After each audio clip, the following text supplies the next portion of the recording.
welcome to my video channel. I'm Emma Evans from Kent Therapy Clinic, and I'm also a senior tutor for KICH hypnosis training in Kent. If you want to be updated on any future videos, please do subscribe. I put a variety of different videos out, and so there will be an interesting mix of things to see already or coming up. I tailor my channel towards some therapy clients and methods and some training. So this video in particular is about the things that I've learnt about the therapy world. I've been working in the therapy world myself for many years, and the top of my list of things that I found out about myself is that I am constantly humbled by the things I don't know. So mental health is complicated, as we all know. Mental health is sometimes incorporates lots of different medical illnesses and sometimes life scenarios that you personally, and I maybe, will never have experienced. And that's okay. We don't need to have experienced something in order to be able to help people with it. I hear a fear from supervisees all the time that they fear what they don't know. And I think some people can come into therapy world and want kind of like a rule book or a manual or something to tell them exactly how to deal with things. But that's obviously not possible. So my best advice, and the thing that I realised very early on, was really not to worry about it. Don't sweat the small stuff. Google and websites are an amazing source of info, as are YouTube videos and all of that. And as long as you're selective in what you actually look at, we're very lucky to live in the generation where the internet exists, because, you know, before maybe I might have had to trawl through medical journals or, you know, go into a library in order to learn more about something. But now at the click of the button, I can just look up the side effects of a particular medication, for instance, or Google the name of a particular condition, and you can do that in a split second. So how wonderful is that? So my really one valuable tool that I found was just to start to use all of the resources that you have available to you. And don't be afraid to admit when you don't know something. That's okay. We don't know everything all of the time. The second thing I learned was that there's a vicarious trauma that can happen. So I found in the early days that there was this phenomenon where I began to sort of question my own beliefs and my own place in the world when other people began to tell me stuff about their life, and sometimes life events which were really traumatic and awful. And you can also get kind of fatigued by other people's stuff, you know. So it's something to be aware of, that sometimes if you're finding yourself getting a bit fatigued or overwhelmed, then seek some advice from somebody else. In the early days, I didn't really have enough supervision.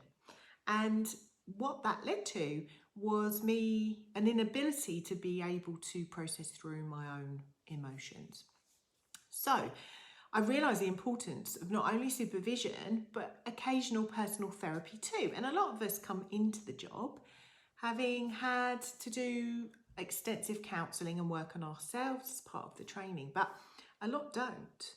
And I think it's on my top things to do for yourself if you work with other people's mental health. The third thing I learned was that sometimes having lots of therapist friends on Facebook is both a blessing and sometimes a curse. Now, there are therapist friends who are generally well-rounded and they've done their own work, and, you know, they've explored stuff to do with themselves, so they know exactly how to interact professionally online. And they give advice and they support you, and they're very encouraging of your journey. So try to associate yourself with those kinds of people. I run a Facebook group called Meeting of Minds, Counselling and Hypnotherapy Tips and Resources. Long name, but if you type it into Facebook, you'll find me. Now, if you are specifically a counsellor, a psychotherapist or a hypnotherapist, your allowed to join. Now, I wanted to gather like-minded people in the profession together who actually care more about their clients than they do about themselves. So join the group if you're watching this and you are in that category. Now, without getting into too much detail, we all know therapists who maybe haven't done any work on themselves at all, or those people who are a bit judgy.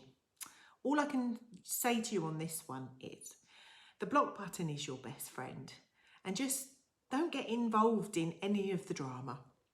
It's not professional and it just makes the pair of you look bad. So believe me, I have had to really force myself to walk away from being drawn into that kind of thing on many occasions.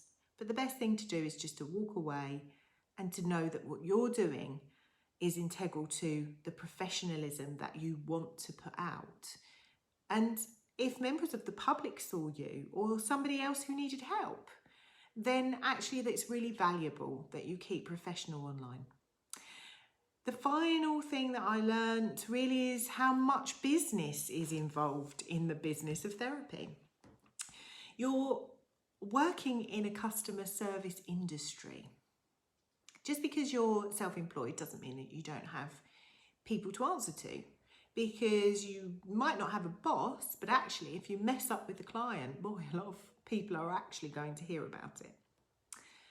So my advice is that your reputation for being professional is really essential. So don't forget to get back to people.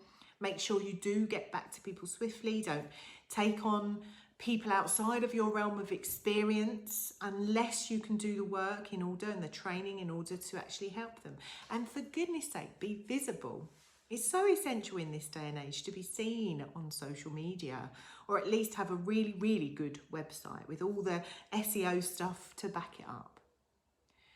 With the amount of people needing help with mental health growing year on year, we really are all capable of being fully booked with the numbers of clients that we really want to have. And full-time to you is going to be a different number of clients to full-time to somebody else. But you literally could not be working at a better time with regards to the number of clients out there.